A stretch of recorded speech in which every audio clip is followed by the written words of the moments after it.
Tak bisakah kita bicara besok saja? Aku lelah. Kalian kembar. Yang barusan itu sihir.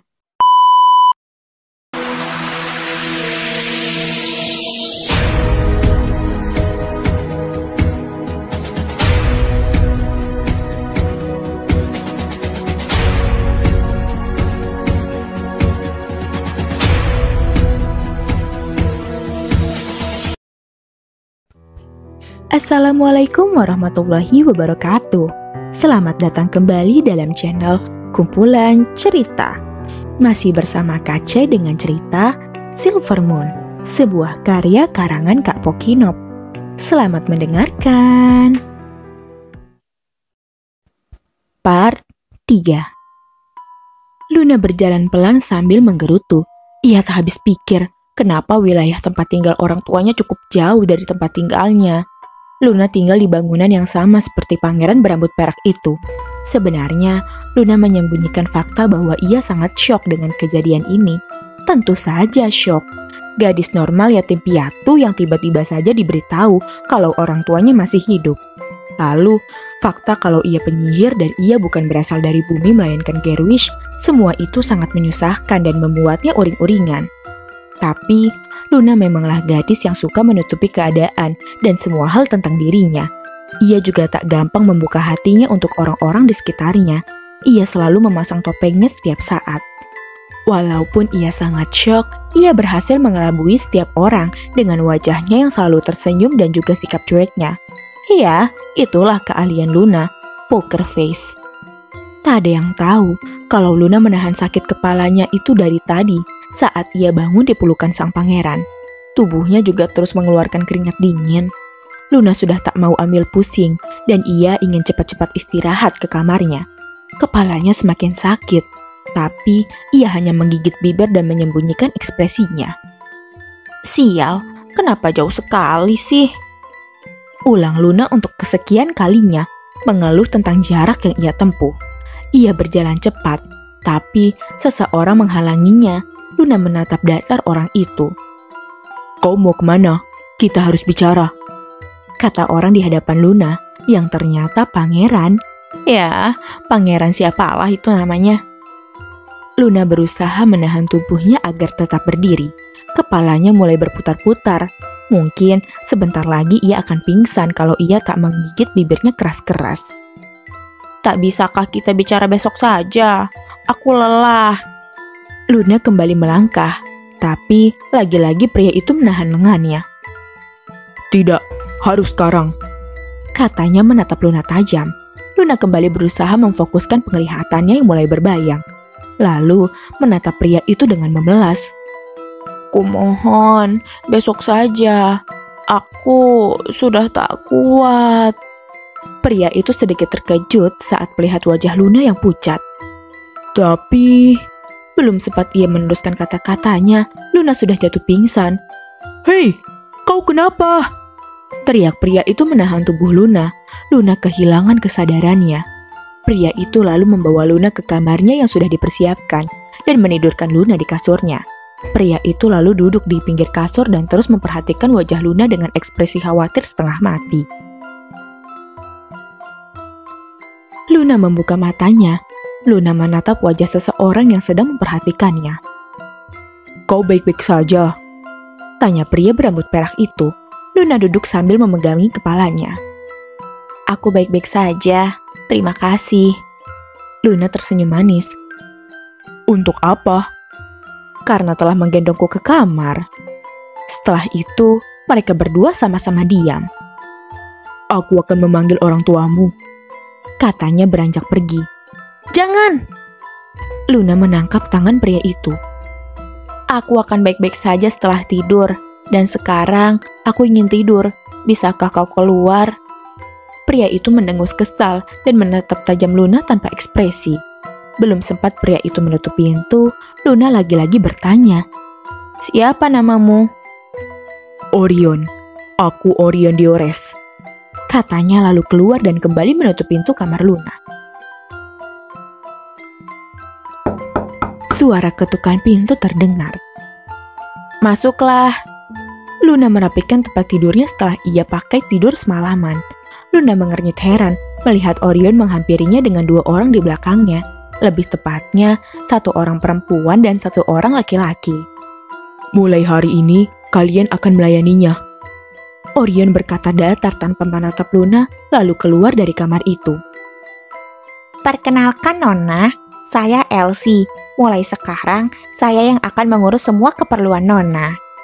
Kata perempuan yang memakai pakaian maid itu membungkuk sopan. Dan saya Ersi, mulai sekarang akan menjadi pengawal pribadi Anda. Ersi membungkuk sopan. Kalian kembar? Tanya Luna tersenyum jahil, lalu berjalan memutari mereka. Benar, Nona. Jawab Ersi masih belum menegakkan kepalanya. Oke, angkat kepala kalian. Luna berdiri di depan mereka. Mulai sekarang, jangan membungkuk padaku lagi. Saat berbicara padaku, kalian harus menatap wajahku. Mengerti? Tapi Nona, Elsie keberatan. Ini perintah, kata Luna datar. Baik Nona, jawab mereka. Lalu, jangan panggil aku Nona, panggil aku Luna. Aku tak suka dipanggil Nona. Elsie dan Ersi terbelalak kaget. Sebelum mereka berbicara, Luna sudah lebih dulu berbicara. Tak perlu takut, karena ini perintahku. Selama kalian bersamaku, tak ada seorang pun yang akan marah pada kalian atas izinku. Luna melanjutkan. Dan terakhir, perlakukan aku seperti kalian memperlakukanku seperti teman. Luna tersenyum puas, lalu berjalan ke arah kamar mandi. Nona, maksudku Putri Luna mau kemana? Tanya Elsie ragu. Putri? Boleh juga. Luna terkikik geli mendengarnya. Aku ingin mandi, jangan ikuti aku. Lalu, Ersi, silahkan keluar. Baik, Putri. Jawab Ersi. Setelah selesai mandi, Luna mengenakan handuk dan bersiap memakai baju. Baju apa ini? Luna tak percaya melihat baju gantinya yang dipegang Elsie. Ini baju sehari-hari Anda, Putri. Kau bercanda, terlalu mewah dan ribet. Luna menghela napas, lalu memakai baju itu dibantu oleh Elsie. Setelah sarapan bersama Orion, ia mengunjungi tempat kedua orang tuanya. Ma, kalian punya mesin jahit? Untuk apa? Papa menoleh dan menatap Luna heran. Aku benci pakai baju seperti ini, terlalu repot. Luna mengangkat roknya sedikit. Sudah Mama duga kamu akan berkata seperti itu. Mama lalu duduk di samping Luna. Ini, Mama membuatnya kemarin. Mama menyerahkan baju dengan motif cantik berwarna hijau pastel dan celana panjang dengan bahan dan warna yang sama. Ini terlihat sangat nyaman. Luna langsung memeluk mamanya. Permisi, apakah ada Putri Luna di sini? Tanya seseorang di balik pintu. Itu pasti suara Ersi, pikir Luna. Ada apa Ersi? Tanya Luna setelah membuka pintu. Pangeran Orion memanggil Putri. Luna mengernyitkan dahinya. Kalau begitu, tunggu sebentar. Kata Luna lalu masuk kembali dan berpamitan pada orang tuanya. Setelah itu, Luna mengikuti Ersi menuju kamar Orion. Luna masuk dan melihat Orion sedang membaca sebuah buku di sofa. Ada apa? Tanya Luna menghampiri Orion lalu duduk di sampingnya. Orion menatapnya datar seperti biasanya. Baju apa itu yang kau pakai? Tanya Orion. Ini ibuku yang membuatnya. Luna lalu menatap sesuatu yang menarik perhatiannya. Tanganmu kenapa? Luna bertanya melihat luka di lengan Orion. Orion hanya diam. Luna mengulurkan tangannya dan menyentuh luka itu perlahan. Tapi tiba-tiba luka itu menutup dan sembuh seketika. Orion membelalakan matanya. Luna memegangi lengan kirinya. Kenapa? Orion langsung memeriksa lengannya. Aku tak tahu, tanganku tiba-tiba sakit. Luna meringis kesakitan. Orion membantu. Jadi, kali ini kekuatan penyembuhan beresiko ya. Ini berbeda dengan kemampuan orang terpilih sebelumnya, pikir Orion. Lalu Orion menyentuh lengan Luna dan melafalkan sesuatu. Seketika sakit di lengan Luna menghilang. Apa yang terjadi? Luna terbelalak. Yang barusan itu sihir, tanya Luna tak percaya. Orion mengangguk. Luna hanya terdiam. Kau pasti terkejut, kata Orion membuyarkan lamunannya. Kau benar, jawabnya menghela napas, menghilangkan ketegangannya. Luna terus memperhatikan wajah Orion untuk mengalihkan pikirannya. Orion juga balik menatapnya, tapi pandangannya sangat dingin. Berapa umurmu? Tanya Luna tanpa berkedip. Ia baru tahu kalau waktu di dunia ini sama dengan di bumi. Tapi 1 tahun di sini hanya ada 4 bulan. Bulan putih, bulan perak, bulan emas, dan bulan merah. 1 bulan di sini sama dengan 3 bulan di bumi. Umurku 23 tahun, jawab Orion mengalihkan pandangannya. Wow, kau terlihat sangat muda dari umurmu. Itu tak penting, katanya dingin yang membuat Luna cemberut kesal. Bagaimana denganmu? Aku 17 tahun, aku lebih muda 6 tahun darimu. Setelah itu, mereka terdiam lagi. Ngomong-ngomong, kenapa kau memanggilku? Tanyanya penasaran. Besok akan ada acara penyambutanmu, dan kami mengundang kerajaan tetangga juga. Jadi, jangan macam-macam, kata Orion menatapnya tajam. Ia mendengus kesal melihat tatapan menusuk itu lagi. Ekspresinya berubah, tak datar seperti biasanya. Memangnya, apa yang akan kulakukan? Kata gadis itu tak terima.